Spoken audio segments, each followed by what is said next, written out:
morning, everyone. We're waiting on a few other people, but I got Aaron Foster here. So welcome, Aaron.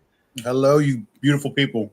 Yeah, why don't you quickly maybe introduce yourself real quick to my audience, maybe how many years in the firehouse you've been, and maybe what's your business or your investing strategy, and yeah. So I'm nobody important. My name is Aaron Foster. I've been in the DC Fire Department for 20 years now. I've been in the fire department for 25. Before I started DC, I did internship with the ATF doing arson investigation and a couple other things that nobody really cares about. But for business, I have a woodworking company and I do a bunch of real estate. And I've been doing real estate since about 03, 04. Um, yeah, that's about me in a little box. What about this podcast you have? I put the link in the comments already. I put all you guys' handles if people want to connect with you folks. But especially your woodworking. I checked out your page and I was like, man, this guy, I don't know, man. Some impressive stuff you got going on. Oh man, thank you. The guys give me a hard time because I always talk about lasers and whatnot, and I do a lot of retirement gifts. I used to do a lot of like death gifts or like birth gifts, just like kind of thoughtful things. A lot of Christmas ornaments. I got a couple of buddies in the fire department that do it, and we all kind of share ideas, which is what I really like about the fire department because it's like a built-in network. Um, yeah, I mean that's the podcast is something me, Mike, and Tyler started. Same thing for the group. It's the First Responder Financial Freedom, and it's basically in a nutshell, is to give the guys in mindset of your butt's worth $1 per hour in a seat. It's to change that mindset to think that you're worth a little bit more if you put more effort in somewhere else. And sometimes it's not really about your dollar per hour. What somebody thinks is what your dollar per hour is worth. It's knowing what you're capable of making. Cool. So Mike, welcome, man. Thanks for Hey, getting thank here. you. Yeah, No, sorry no. for this platform's just a little bit different. Took me a minute, but we're good now. There's firemen always dicking around and showing up late, but That's right. no, no. But, okay, so why don't you introduce yourself real quick to my audience, and maybe how many years in the firehouse, and same thing, any side business or what your investing style is and whatnot. Sure. So my name's Mike. I live in Maryland, and I've been in the fire department about 19 years. I've worked for the jurisdiction I'm in about 17 years. Got into real estate as my side business about 10 years ago with rentals, and then moved into wholesaling, flipping, a bunch of residential stuff. And now I primarily focus on hard money lending and buying self-storage facilities. So that's kind of what I do now.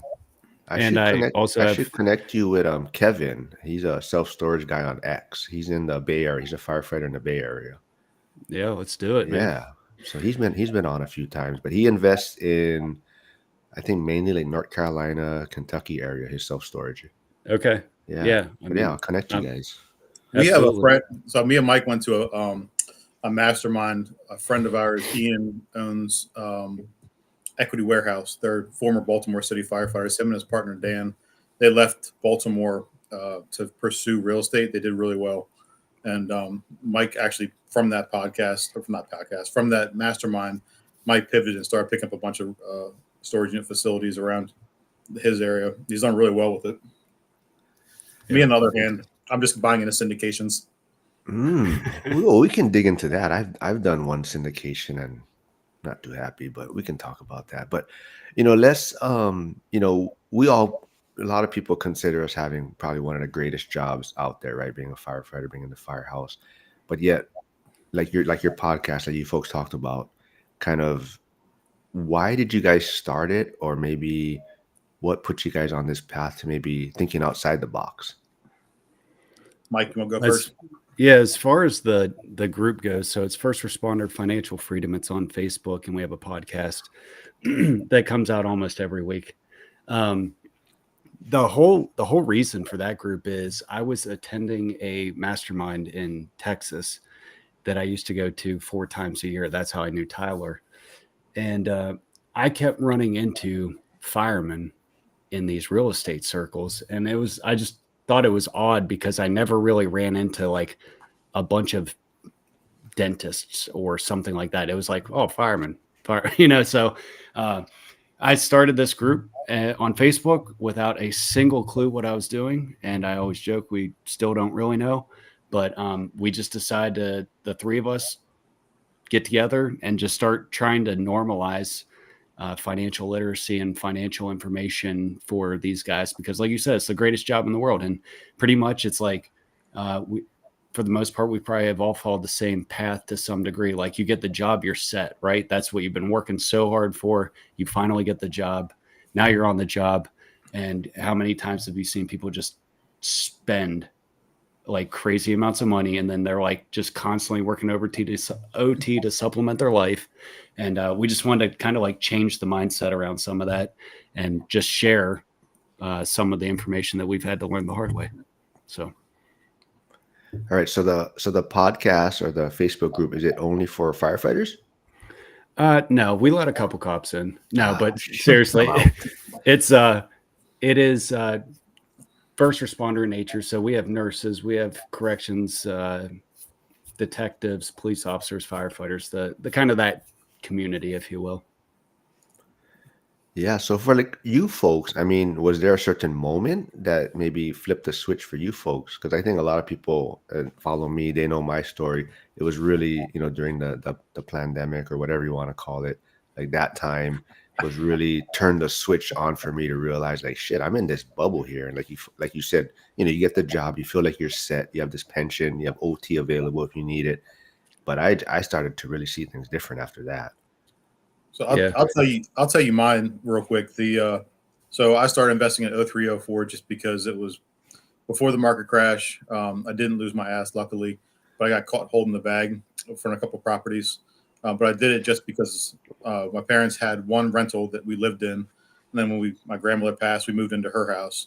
So like I understood the concept of it. I was, 21, 22 at the time, and I was like, okay, so if I hold it, they pay me, I make some money, a couple bucks a month. It sounds to me like I could make this scalable.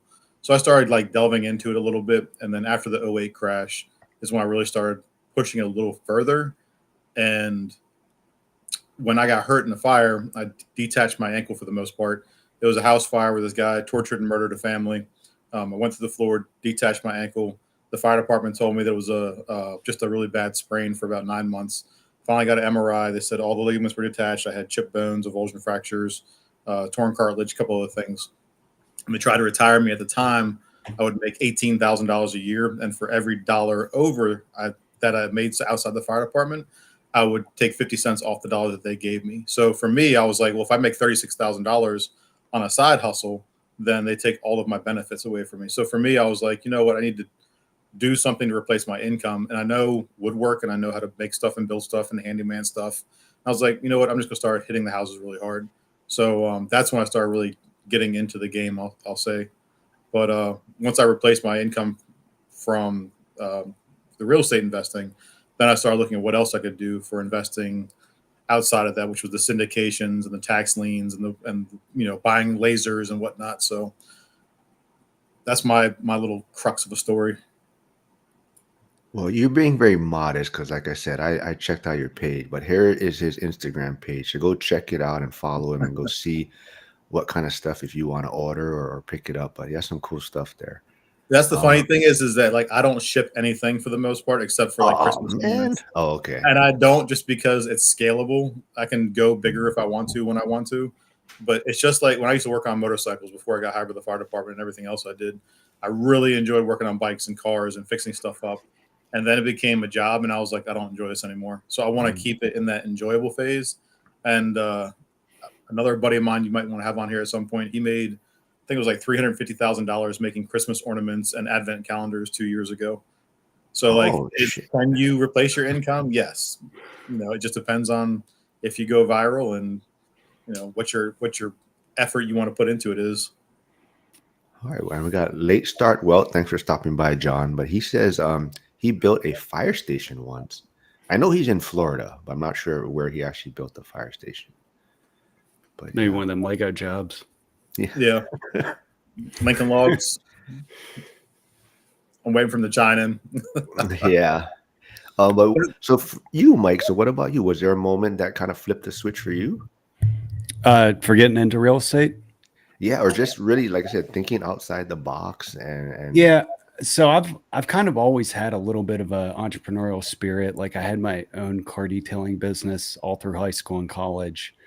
And when I got hired in the fire department, I was busy taking classes, getting my upgrade, all the stuff you need to do that, working in overtime, to the point where I was working part-time at a like EMS only place in a neighboring jurisdiction. So like I'd get off work, I'd go work part-time. My wife worked at a hospital, so we were just constantly just like passing each other. And whenever we found out we were having our oldest son, that was kind of, if I had to pick a moment, that was the light bulb moment where I was like, you know what? Great, I'm making this money, but I'm never going to be here. Like I was doing the math, like I worked the equivalent of like an extra 4 or 5 months or something the one year. So I'm like, cool, I have the ability to provide, but I'm never going to be here. And you kind of see how that plays out in a lot of relationships, is they just end up not working out. So that was whenever I started like my journey into like 3 to 6 months worth of educating myself. And I was looking at franchises, lawn care, carpet cleaning, Liberty Tax, you name it, Subway. The fireman. Look, what else can I do? Right. So I kept coming back to real estate, and I just kind of like, I've always liked real estate. I can understand it. It's relatively simple. And like when I thought about the most successful people I knew, they all had something to do with real estate for the most part. So long story short, got as much education as possible and then pulled the trigger on my first property, not knowing what I didn't know, but too dumb to like quit, but just figured I was going to make it work. And if not, well, I can at least say I tried. And started with a duplex, got that rented, got that refied, couldn't refi everything out. Then I moved into wholesaling because I had to pay off my private lender, and started wholesaling. Then I started flipping and kind of just transitioned to where I'm at today. All right, so John says a 3-bay unit plus living, 185 mile per hour, wind rates, essential facility, 15 miles from the East Coast here in Florida. Yeah. Dang. That sounds like very Florida with all those hurricanes. They're crushing y'all. We're getting the tail end of the rain right now. I was gonna say, get it out of your system. I'm going there next week, so like let's get that out of there. All right, so we got another question here. So what fears or doubts did you have when you first started to think differently about your career or financial future? Do you ever like think about questions like, how can I phrase this to sound really smart? But then you expect me to have a smart response, and it's like, all right, now I got to think about how to sound smart so I don't, so I sound legit. But the fears and the doubts are normal. Like everybody has fears and doubts no matter what you do that's new. Like you just got to learn. It's all educated guess. If you're going to go into something, it's like, what can I learn about this before I pull the trigger on it? Like you don't go to a gun range and just start blasting off a gun all over the place. Like you learn how to aim it. You point in the right direction. You're not looking down the barrel. It's just some things is common knowledge. So for real estate, it's just a matter of learning your numbers. Like what's my purchase price or my acquisition cost? What's my holding costs? What's my renovation cost? If I do dispose of it, if I do sell it, what's that look like in the back end? What do those costs look like? What is a realtor going to cost? What are transfer and title going to cost? Like the house I'm sitting in, I'm obviously not in my office right now. I'm at the beach. I've got a house here. So when I bought this house, I'm buying under market value. It needs this much work.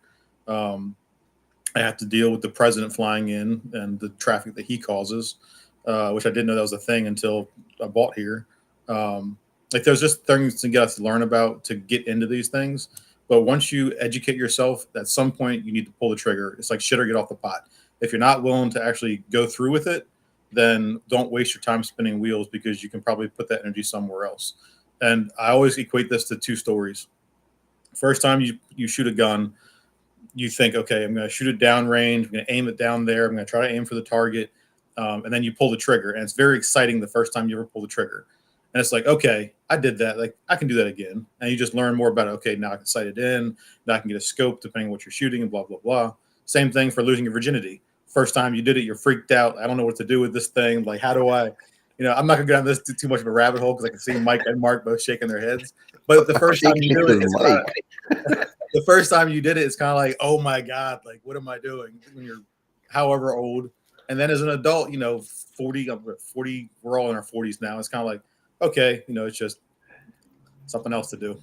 So that's the same thing for investing. It's kind of like you always have the fear going into it, but you want to minimize your risk by educating yourself. You want to follow that, Mike? I was going to say, I don't know if I have quite the analogies here, but yeah, I think everybody has a little bit of fear, a little bit of doubt when you jump into something like that. And I guess I was optimistic and just young and too dumb to not do it. So I looked at what's the best case scenario and what's the absolute worst case scenario. Like, worst case, this doesn't work. Like Aaron said, he bought under market and it needed some work. Like, okay, worst case scenario, I can sell it, get out. Maybe I lose a little bit. Maybe I break even. Best case scenario is I follow my plan, execute it somewhat close, and learn along the way. But yeah, it was challenging. But after that first one, I bought 2 units my first year. I don't think I bought anything the next year because, like I said, I couldn't refi everything out. And then I bought like 12 units the following year. So it was like, I always use this quote, and it's not mine. You just go as far as you can see. And once you're there, you can see a little bit further. And one thing I've learned along the way with real estate, everybody's scared of toilets and basements flooding and all the stuff that goes with rentals. And I bet we've all had pretty much the fair share of horror stories you hear. But I read it somewhere, and I don't remember exactly where. I think it was Robert Shemin's book. And he talked about probably 90% of the problems you're going to face in real estate can be solved with about 15 minutes and 2 to 3 phone calls. So like, if I don't even know how to deal with something, I bet I know somebody that has dealt with it or can put me in touch with somebody. And so you're like starting the process. And in the line of work most of us come from, like, that's all you do is solve problems and babysit. So like, you just figure it out. And no, if you wait till you have all the answers and feel perfect, you're never going to get off the starting line. Yeah, exactly. That's what I always like to talk about too, is just, us being first responders in the firehouse. I think that also kind of helps us. Like you're saying, we just kind of sometimes just jump right into it and we figure it out along the way. What about your guys' like retirement, your pension or whatever retirement system you guys have? Has that also made you folks start thinking differently or seeing how that plays out? Maybe is it changing in your guys' departments and whatnot for like the younger guys? So DC, we're 25 years, no age. We have 3-tier systems. Anybody hired after 1996 is tier 3, which is what I'm in. So I can retire after 25 years of service, which means I have about just over 4 years left. It'll give me my 25 in DC, and we get 62 and a third percent of our last year's salary as it stands right now. They just drew up the DROP program, which is Deferred Retirement Option Program. It's a 7-page document. I went through it and tore it apart because it's missing a whole bunch of stuff. But the only reason I would stay past 25 years is because of the DROP program. And that's only because I would work something around 75 days and make about $190,000. So is that worth it to me? Yeah, but that's the only reason I would stick around. It's not kind of the passion, because this is year 25 for me. If we run something where it's like, didn't see that coming. Like, for the most part, I've seen it all. I think any of us in the fire department has seen pretty much everything at this point. We've delivered babies. We've had the stabbings and the shootings and the high-rise fires and the row house fires and everything. So it's still exciting, but it's not new. So for me, the sticking around would probably be for the financial aspect of it. But as I get towards the end of my career, and me and Mike, we've talked about this before, is financially, is it worth it for me to stick around versus taking the same energy and putting it into something else? And that's a conversation I have with some of the guys at work, is if you want to promote to a technician or engineer, or whatever you guys call them, or if you want to promote to sergeant, lieutenant, captain, chief, the energy that you put into it, is it worth it for you? And will you make a better financial future for yourself if you do? For me now in my career, it's not worth it for me to put the energy into promoting, because the same energy I can put into buying real estate and probably make 2 or 3 times as much per year right now. So is the future different? I mean, we'll see. I got 4 more years. I think the big thing though is you're giving yourself options though, right? Like you're saying, like if you want to stay, then great. You know, if you still enjoy going to work, then why not, right? But at the same time, if tomorrow, like you said, you know, I don't want to show up to work, I'm done. Then, but you have these Yeah. options on the table now.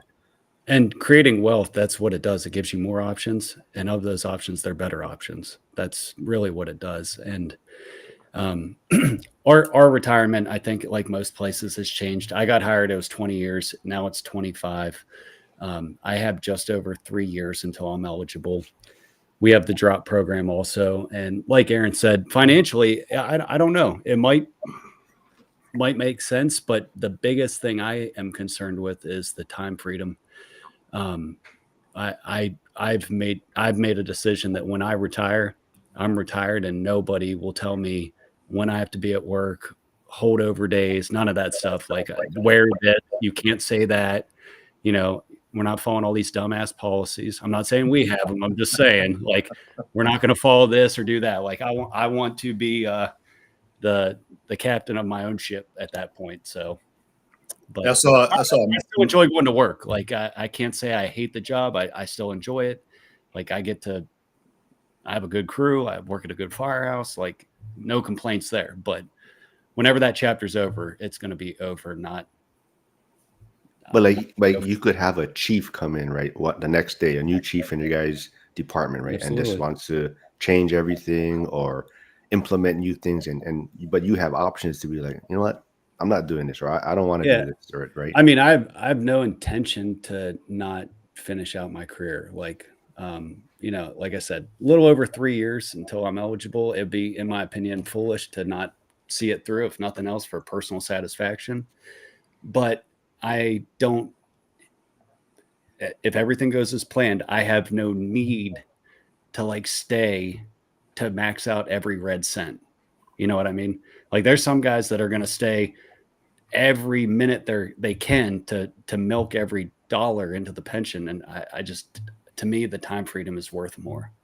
So that's the thing, but big thing that we invest for is that the time freedom, right? Like if you're not rich until you have time freedom, you know, when you don't have to account for somebody else's time, like going to the firehouse, getting held over for 12 hours, you know, having to work a WDO, working your day off, you're working your overtime. Like once I have enough money coming in from whatever else, it could be lasers or real estate or, you know, OnlyFans, whatever you decide to do as your hustle, you know, that's as long as you know you have money coming in, that's buys you freedom of choice to do what you want with your time. And that's when you know you're actually wealthy, not rich, but wealthy in the freedom of time. Right there, only firefighters, man. That's the Ooh. side gig. You don't want to Um, see me on the cover of any magazine. I promise you. I got dad bod right now. do you see retirement as an endpoint, a transition, or something else? I just view retirement from the fire department as the end of one chapter in the book, and just going to be a start of something new. So So I work with a lot of retired guys and I work with a lot of vets because I'm obviously in DC. So I think one of the biggest obstacles that guys face in this conundrum is I identify as this. Like people who are in the military, we'll say Army, Marines, like they identify as this. And that's their whole personality is based around that. Same thing for the fire department. Like you see these guys, their entire wardrobe is some kind of badge right here saying I fight what you fear or I dance with the devil or like that's how they identify. Is once they lose that identity, I think it changes their life perspective. And I think that can be a dangerous thing if you only have one thing to focus on in your life. Some people like, I'm a father and that's all I am, or I am a firefighter. That's what I am. Like you need to have a bigger identity than just one thing. Because what happens if you get hurt or if you lose your job or I don't like we're obviously a union firefighters. So more than likely we're not going to get fired unless we do something absolutely idiotic. But like, what happens if you do something stupid and you lose that title? Like, you're going to be lost in trying to find who you are. So, I see it as a transition into something else, primarily because that's a 25-year chapter that I'm closing the book on. But I could go be a volunteer fireman somewhere. I doubt it, but who knows? As far as transitioning after retirement, do you feel like a pushback is like they always say I'm gonna wait, I'll do it later, I'll figure it out later, because I hear that quite a bit. Like they're just so focused, like you're saying, overtime or picking up extra shifts, and they don't really get into or they don't plan what they want to do after or when they do retire, like whether it's starting a side business or whatnot. So and then by that time it comes, they're just like I don't want to do it already. I I'm like I just said, a little over 3 years from eligibility date, not necessarily retirement date. And I'm currently working on like a comprehensive overview of everything I have so that whenever I get to that, like I like to put things in, if I think about it in months, that's only 36 months, right? That's not a lot of time to steer that ship if you're talking about big ticket items like a pension or a retirement account or a house or moving, whatever that looks like.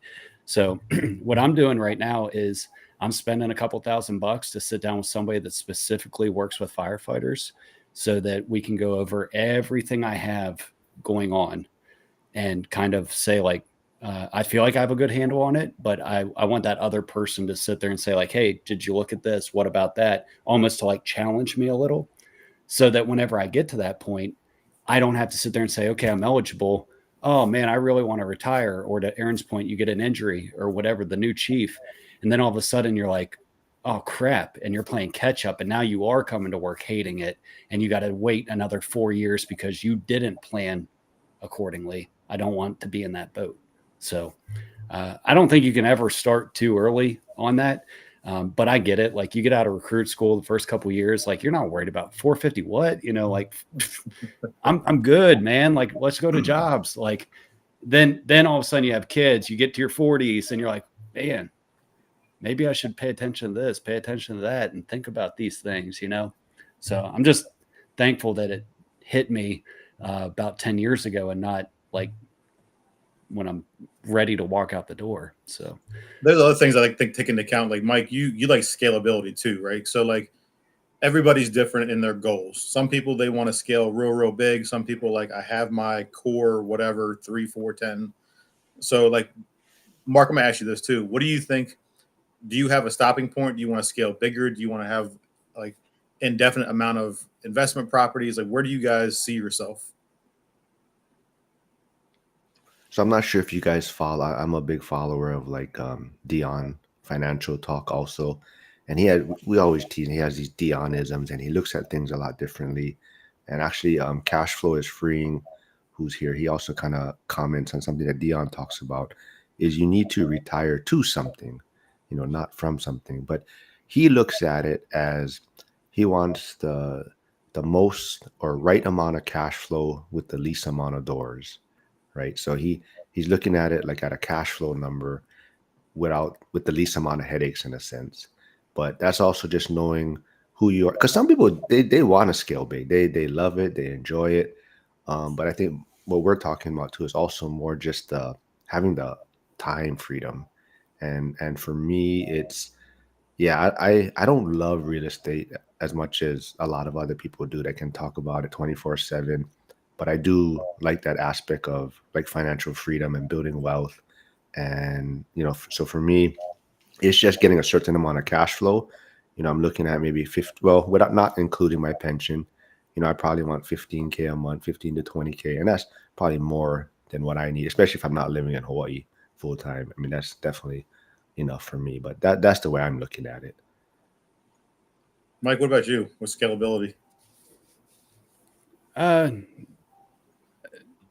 I don't necessarily think going bigger is necessarily better, but I think I've said it numerous times on our show.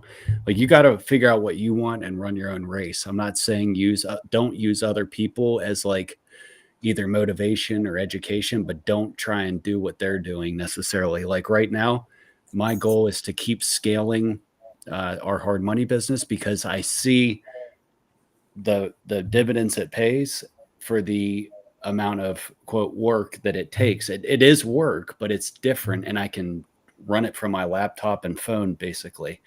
I see somebody asking about like communicating with tenants and stuff. Like, I have a property management company. I don't even really deal with any of that except on a weekly basis. So like I can scale that.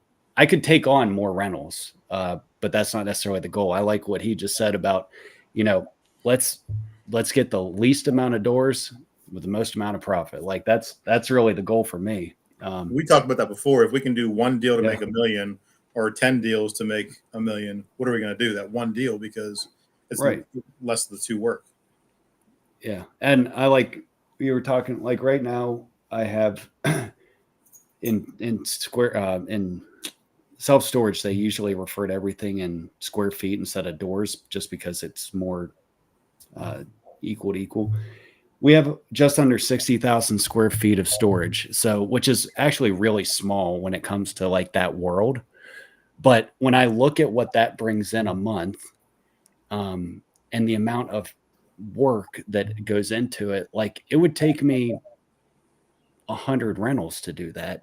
And then I'm dealing with roofs and all, not that I don't have roofs there, but like hot water, HVAC, this tenant didn't pay, blah, it's just a lot easier to be like, oh, here's the 6 units we have to deal with.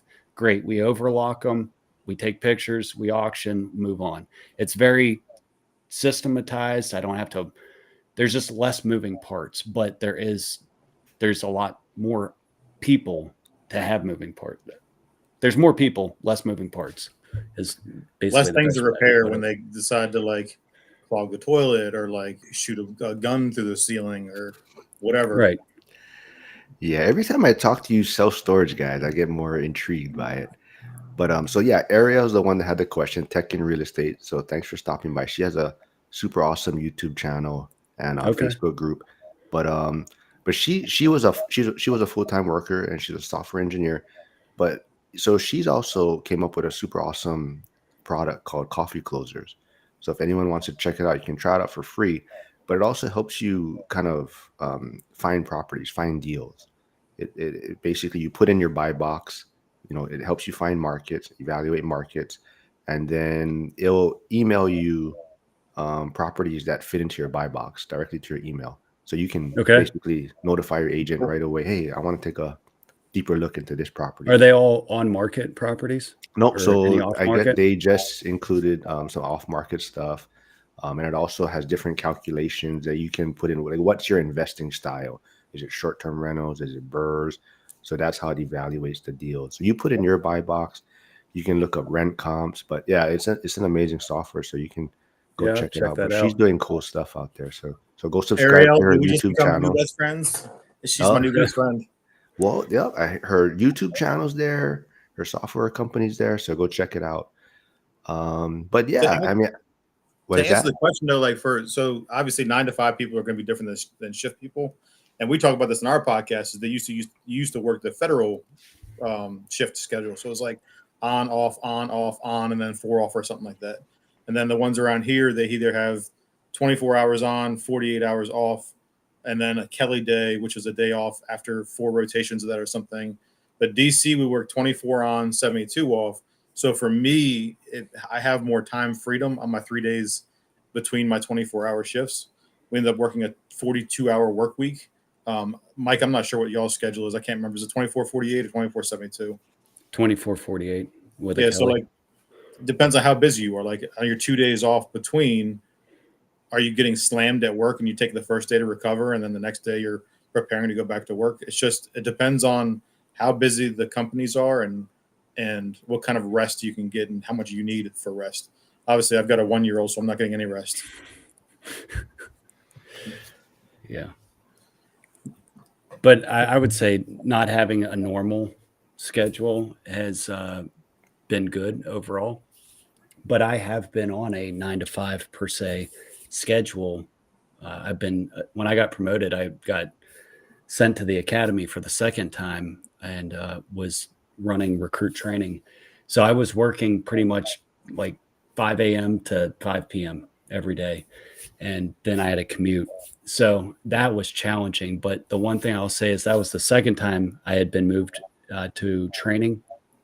And the first time, I had no systems. I had no basically business. I just had a hobby.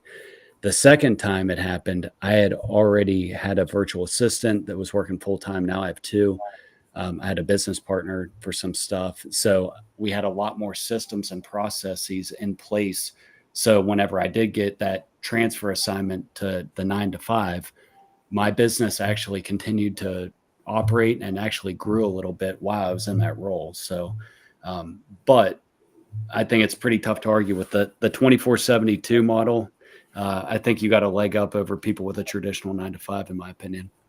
But I totally agree. I'm not sure if we see it the same way. I mean, I think the biggest thing though is how you actually take advantage or utilize that time also, right? Because I think it's easy to fall into the firehouse lifestyle where you're watching movies all day, playing video games or whatnot. So it's kind of at the same time, it's also you do, and like I said, I was in that for years until recently. Is you do have to kind of allot or find time to get done what you need to get done or want to get done. So I think it's also about time management and realizing that yes, you have a lot of downtime, but you don't always have to be spending it with the crew in a sense. yeah, no, I mean, I've kind of always had the mentality that like it can't be your part-time job. And if that's the approach, like to me, you should just do the right thing and bow out. Like, but when you're at the firehouse, be at the firehouse, and when you're not, do what you got to do. Uh, that's I'm not saying that you can't respond to an email or take a phone call, but like if you're coming to work and just doing nothing and playing video games, like what are you doing? So, but I don't think we have a ton of downtime where I'm at. My guys always joke. Apparently, there's a TV show called Monk. They call me Captain Monk because I'm like anal about certain things. So we don't have a whole lot of downtime. But yeah, I agree. Be productive with your time. Don't get sucked in that trap of just playing Xbox and sleeping. And I mean, you just see people. We all have the same amount of time. Choose somewhat wisely. This is a Some sensitive of it. This is a sensitive topic for Mike, according to our text messages back and forth. But I mean, Yeah. Mike's in a managerial role. Like Mike's a captain in charge of his firehouse, so he's going to see things differently than a backstep guy is. And I think that's just the evolution of gaining get promotions. Is that you see things in a different light, and there's nothing wrong with that. You're just catching more shit, so therefore you see it in a different light. Like, why couldn't you just go fix that with the 5 minutes you had this morning? Or why couldn't you clean that up? And sometimes, one of the deputy chiefs is a good friend of mine. We came on at the same time, and I text him stupid stuff, and he was like, he asked me the same question. He's like, man, why don't you promote? Or battalion chiefs. He's like, why don't you promote? And I was like, why? Like, I don't want to babysit. Like, I feel like the higher you go, the more adults that you're babysitting. I was like, I get enough of that in my real estate or in my, my day-to-day life with my son. I don't need to babysit more adults. So for me, like the time energy is not worth it for me to promote. So that's just my 2 cents on it. But for Mike, I agree with you. Like if you're at work, if you're not a master of your craft, then you should focus on work. But if Mike's obviously doesn't have much downtime. In my old firehouses, I had zero downtime. But like now I have a little more downtime at the firehouse I'm at, which is great. So do I have more time to focus on other things? Yeah, but I'm also not trying to learn my trade at this point. So there's also guys that have been hired that are, what do they call them? DEI hires? Is that what they're calling them now? Here we go. We're like, they don't there's people on the job. I'm not saying what job. I'm just saying I work with a lot of fire departments. They can't throw a ladder. They can't even shoulder a rack of hose. They can't run a hose. They're not in shape enough to run a hose. It's like, these are kind of things like I'm with Mike on this one. Like if you can't do the basics of being a fireman, bruh, like put some energy in, like go get in the treadmill or like lift some weights or, do something. Or at least put down the ice cream, for God's sakes. Like no more third helpings. Like, so come on, Joe Biden. I mean, Yeah, but I mean, You're it's gonna get also me canceled. You guys are gonna get me Yeah, I was canceled. gonna say man. this show's never gonna. yeah, we're gonna get unfollowed immediately. I hope you don't have to make blue followers. But like, if you look at the crux of it, like time, energy, and everything based on a budget, right? So you have to budget your time, you have to budget your money. If you don't know how to budget these things, like you're never gonna be a fruitful investor because you can't budget $1,000, you can't budget $1,000,000. Same thing for your time. If you can't budget 24 hours in your day, you're not gonna be able to budget, a year of your life. Those are all things that people need to be very self-aware of, because when it comes down to money, if you're always broke and you're making $100,000 a year, there's a hole in the levee somewhere. At some point, you need to put some energy into learning what your obstacles are that you need to face internally in order to advance in your own life. That's actually one of the things me and to get make it too personal, but my ex, I told her one of the things that if she can figure out her finances and get her stuff and affairs in order, that's one of the things that's important to me. So she never had money. She always blew it on stuff. So I ended up paying for like all the times we went on vacation, all the times we went out to eat, the gifts and blah, blah, blah. And I'm like, all my money is going towards of supporting this adult, and all her money is going towards the cutest shoes, the cutest nails, the whatever, that bullshit. So my wife now is like one of the 5 pillars that I think is important is being financially sound. So it's like I don't want you to come into this relationship with debt. So she paid off all of her debt before we got married, and I think to me that's important. So not to get too deep in the weeds, but I believe that you need to have the 5 pillars for me are your sex life, your physical, that could be in shape. Guys got to be in the same level. Your financial life, uh, spiritual life, what you believe in. It doesn't have to match, but it has to have some kind of you believe in something or you don't. And I can't remember what the 5th one is because I feel like I'm on the spot right now. I'm being nervous. What was the 5th one? Physical, mental. Oh, education. So like, if you don't value education and pushing yourself forward and you're stagnant in one place, then I think you're not going to be a good partner. And this goes for partnerships that you have. Obviously, not the sexual ones because me and Mike are not going to play tummy sticks. But like the relationships you have with your partners and people that you want to have put effort into, like seeing something thrive, you obviously have to have matching components for a lot of these things. So anyone listening, this is basically what goes on at the firehouse or Yes. the discussions that go on.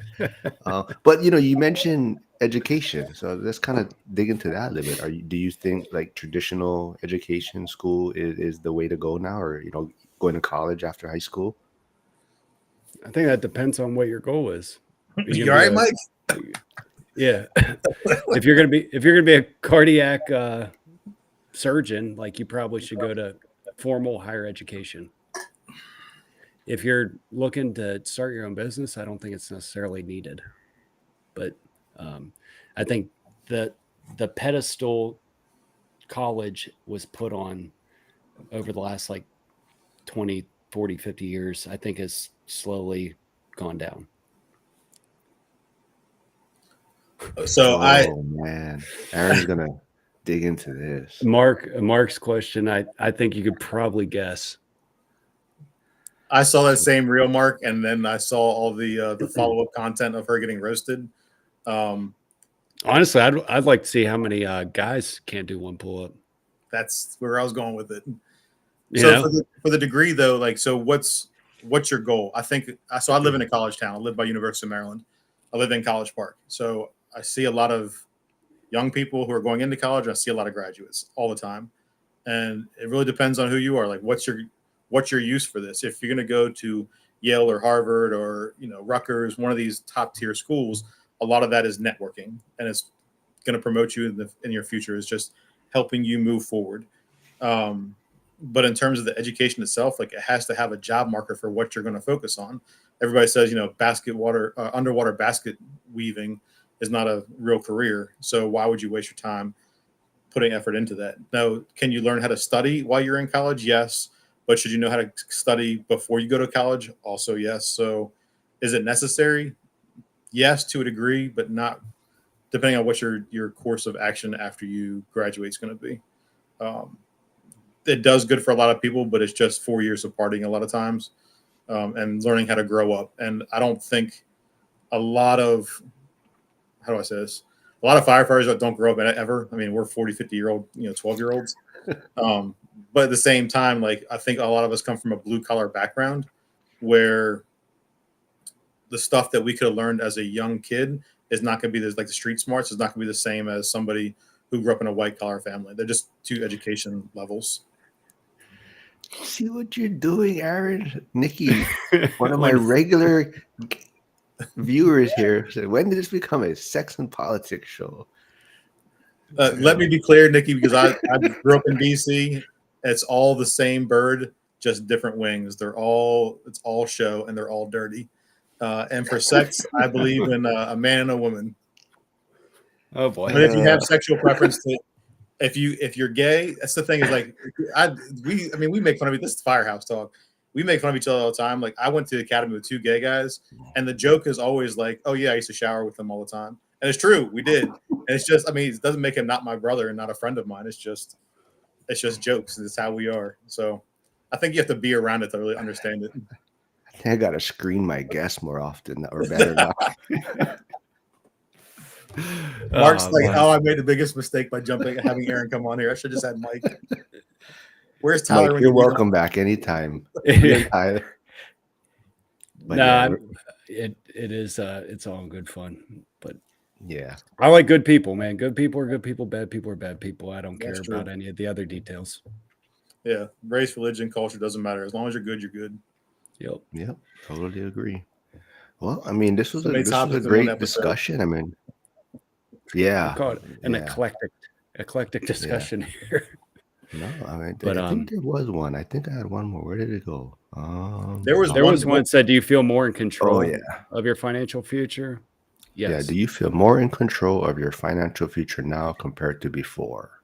Yeah, I didn't talk about it whenever I said like the tipping point of getting into real estate, but one of the real big reasons I started looking, besides having my oldest son, was I was in a group of about 80 firefighters that was going to get laid off. So this was during like the financial crisis of like in the 2010 timeframe. And we had just moved. My wife had just started a new job. We were expecting our first child. And I found out that, hey, in going in front of the county council, like, we may lose 80 people and I'm in that group. What am I going to do? So at that time, I remember, I don't want to say feeling scared, but like not real certain. And, so now I wouldn't like that decision if they're like, hey, we're laying you guys off tomorrow. But on the other hand, I'd be like, okay, like I feel a lot more confident that like pretty much nothing would change except I'd probably get some more sleep.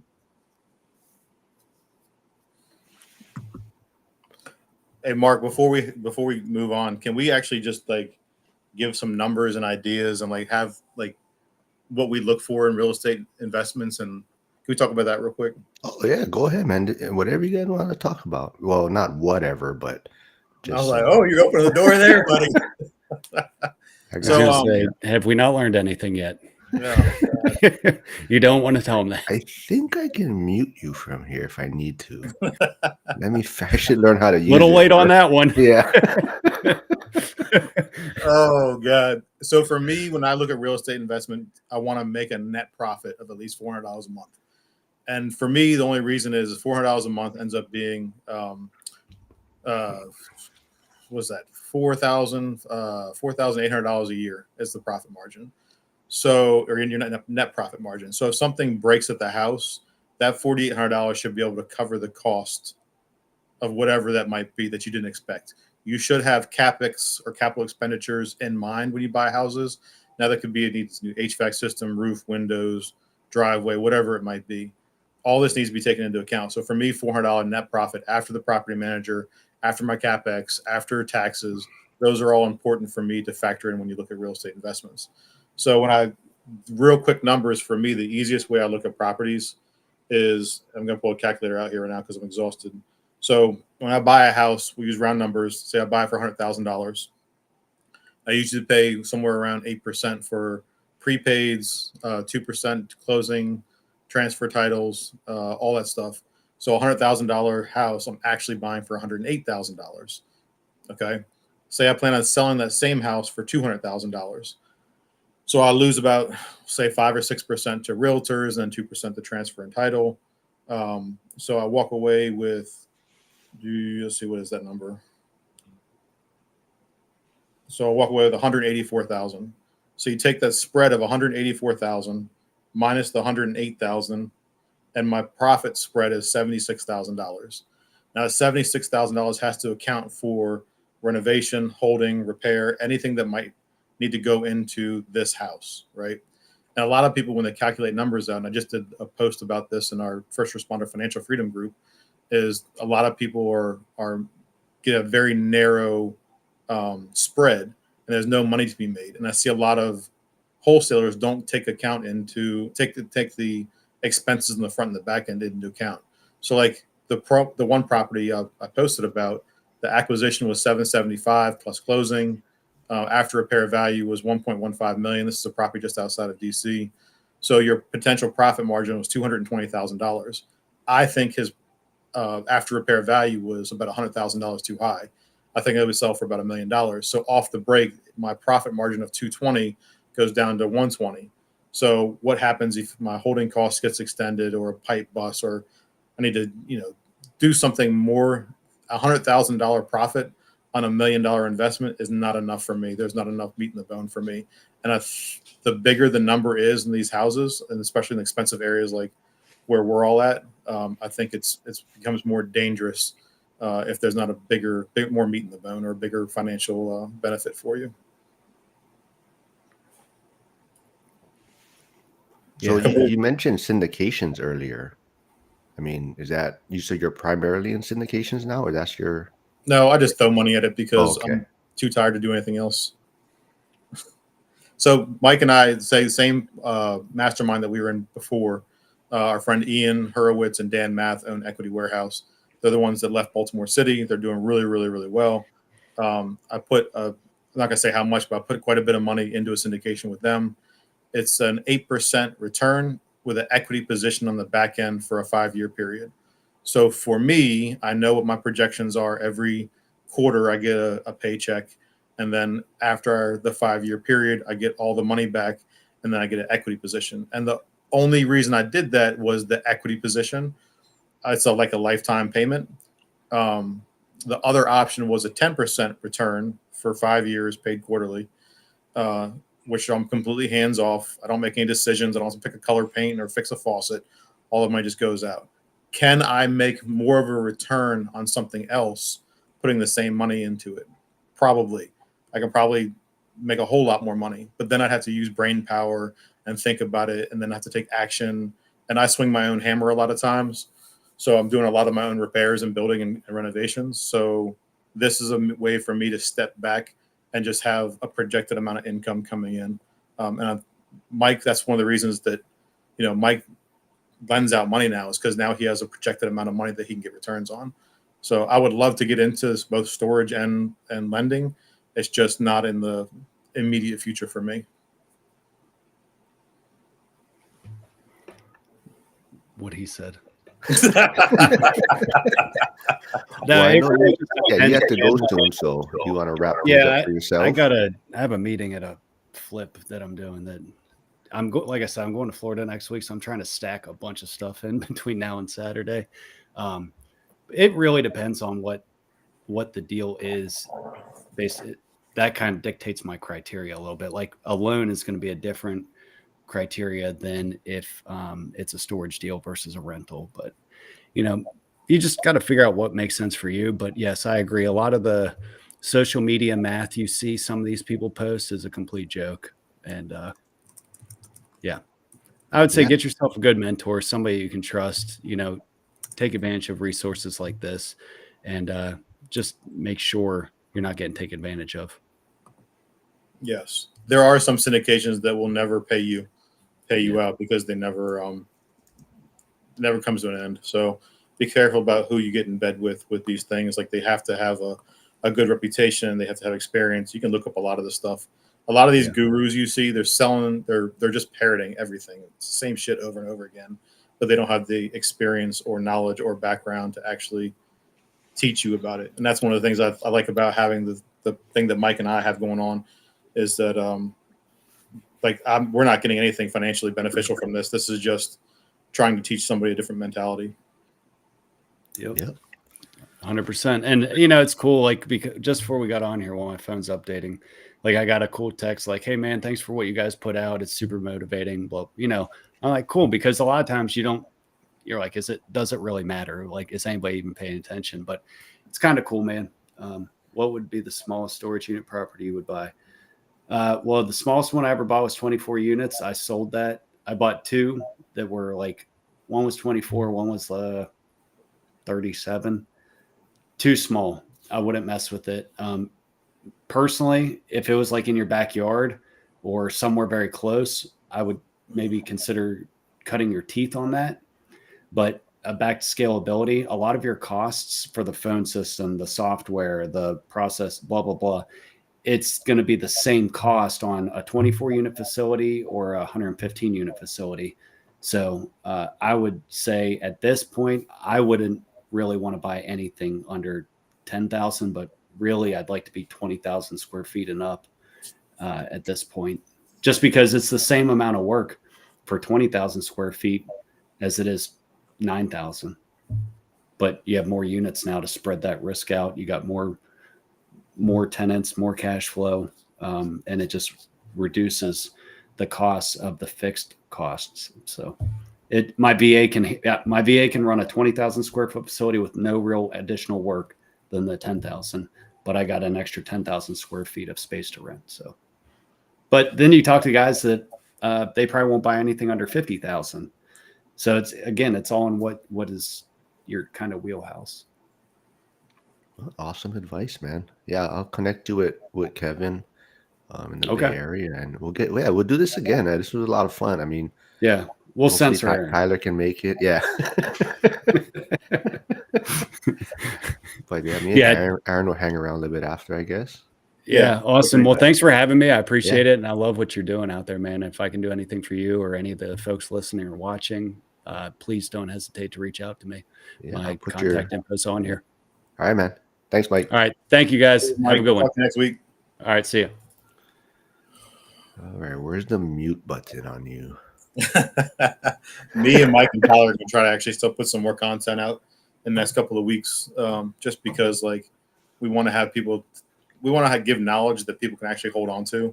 Not like, hey, we'll teach you this and then spend $49.95 and we'll tell you the next level and the next level and the next level. And I've gotten caught in those Ponzi schemes before when I was young, and I was like, okay, I want to learn what the next thing is.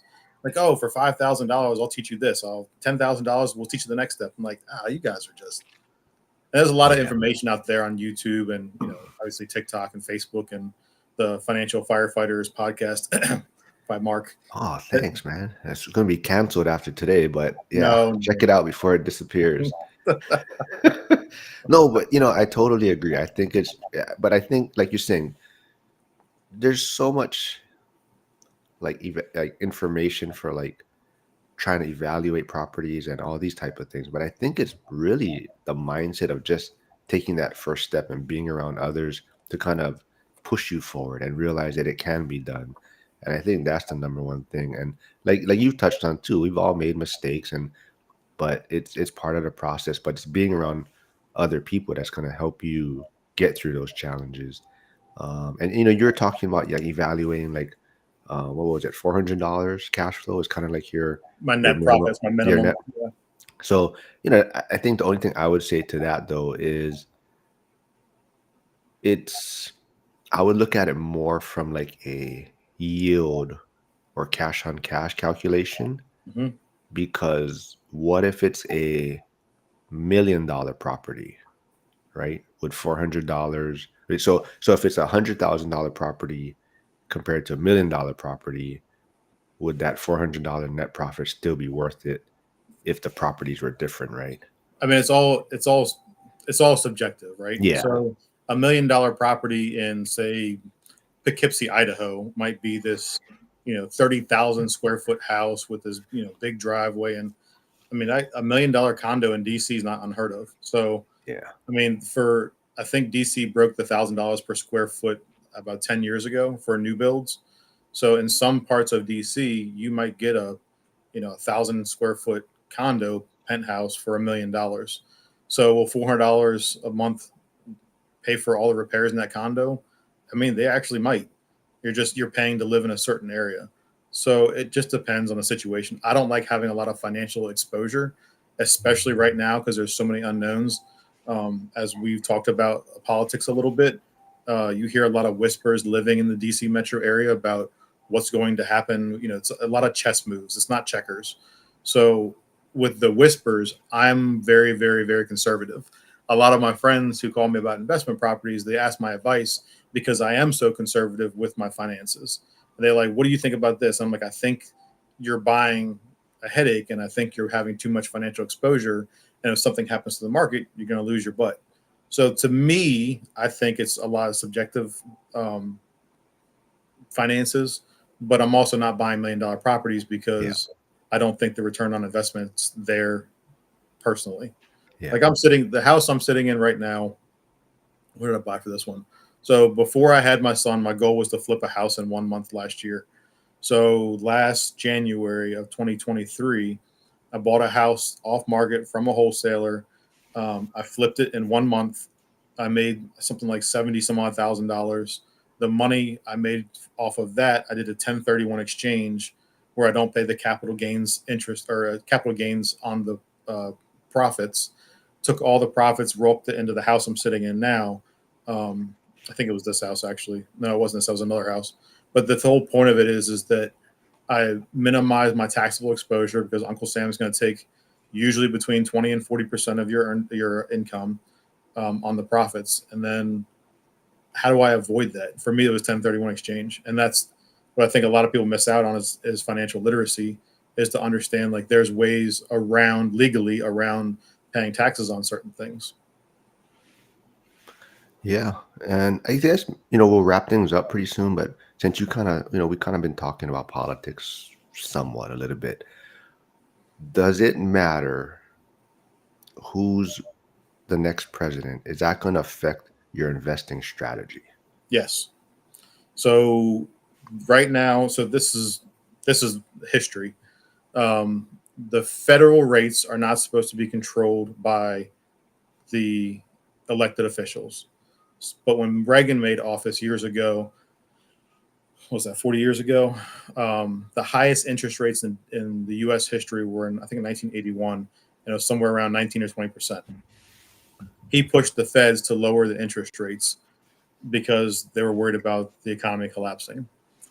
Are they supposed to do that? No. Are they going to do that in the next couple of years? It depends on who's in office. So the easiest way to break this down is there are 4 projected rate drops in 2025 with the expectations of the interest rate getting down to around 5%.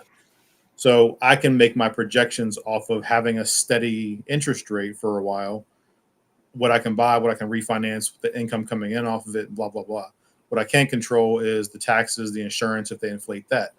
So are there whispers of other stuff going on? Yes. I've heard whispers of insurance going up over 1,000% in some places. If insurance goes up 1,000%, can some people afford their mortgage? The PITI is going to increase. The amount of money your expenses output every single month is going to change. So will that cause a housing crisis? There's a good chance that it could have a dent in certain economies. But when you go into micro and macroeconomics, the houses in this neighborhood or the condos in this neighborhood might not be affected, might be insulated, like DC was during the recession. But somewhere else might be a lot more impacted because they don't have the demand to be there. There's not the jobs. So without breaking this down too much, I think that with Trump gets in office, Trump's a real estate guy. He's going to push the real estate agenda. If Giggles gets in office with her guy, then it's going to go downhill because she doesn't have the experience, knowledge, how to run an economy.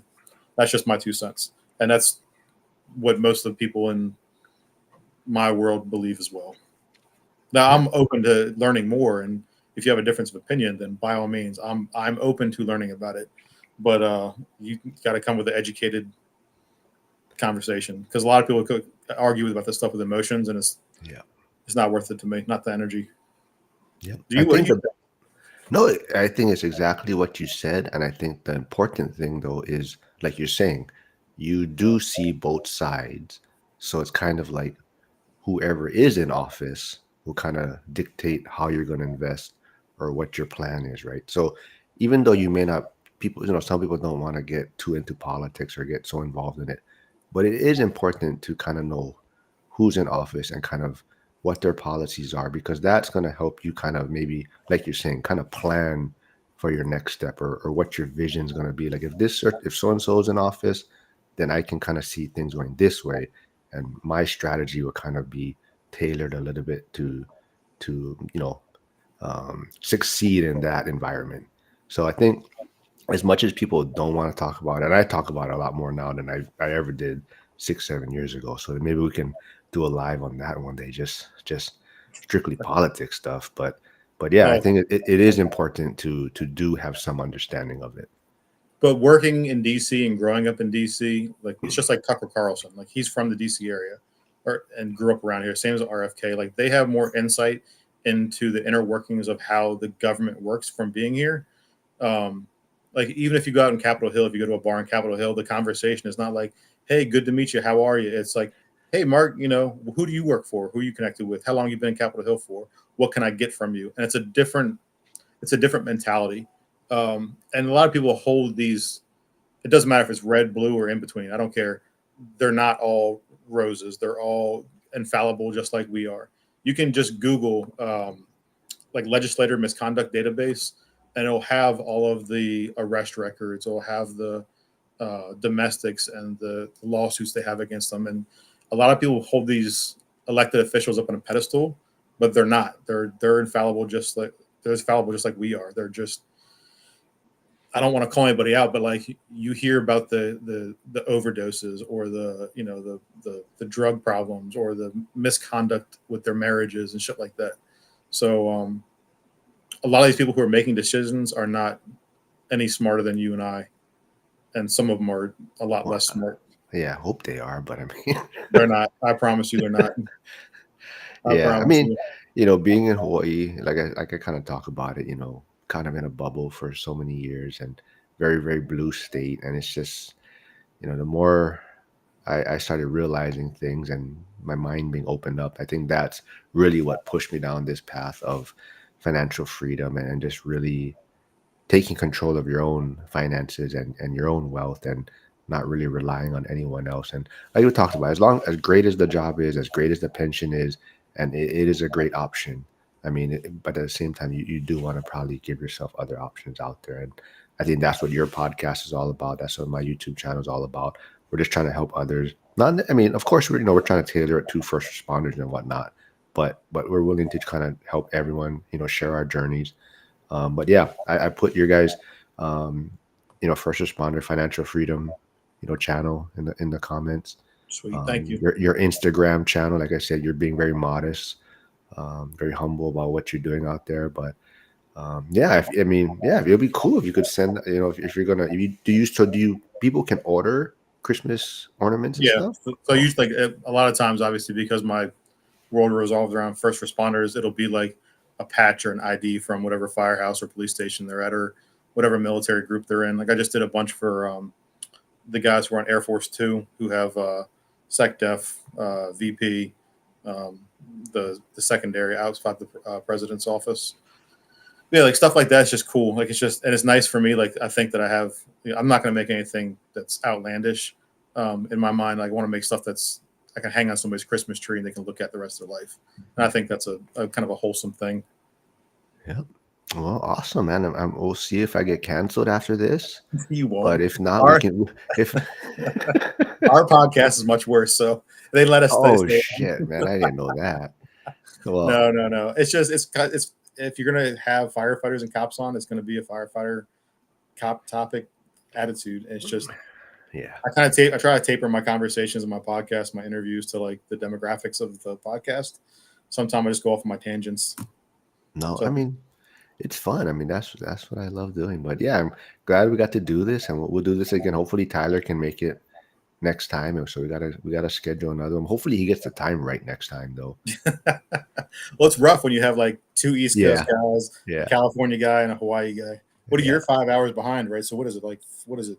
No, 7 o'clock, I'm 6 hours 6 behind. hours. So it's Yeah. 6:41 right now. Yeah. So actually, I got to get my son ready for school. Man, it's early. Yeah, I was up when he messaged at 2:30. He messaged. I just got up to work out, and I was like, I had a. When he sent the screenshot, I was like, oh, he got the times mixed up. Yeah, it's early. Oh, see, I don't know. Okay, last question then before we wrap things up. Sure. Do you wear Crocs? I have to bring it because Crocs is my thing. I wear Crocs. I think I asked you that before. I don't wear the rubber ones, but I wear the like the Hey Dude style like canvas ones. Yeah. Those are like my painting shoes. See, But it's people do. comfortable, bro. That's what I'm saying, man. Because so I'm gonna go to Vegas in February for like a real estate event, and then I'm gonna do like Crocs on the strip. We're gonna wear Crocs, and we're gonna smash or pass with people walking on the strip with is Crocs smash or pass. Have you ever been to Vegas? I went last year for the. I mean, yeah, before, but last year was the last time I've been there Okay. for the same real estate event. What's the event? One rental at a time. Michael Okay. Zuber. Yeah, last year was a 50K subscriber celebration. He got to 50K on YouTube, and so he had an event. It was supposed to be a one and done thing, but there was such a great feedback. He loved the turnout, so he's gonna do it every year now. He said. I've been there like 4 or 5 times, I think. So I can only do like 2 or 3 days there, and I start feeling like the grime of the world like weighing on me. So I go Mm. hiking out in Red Rock Canyon every time I'm there just to get outside.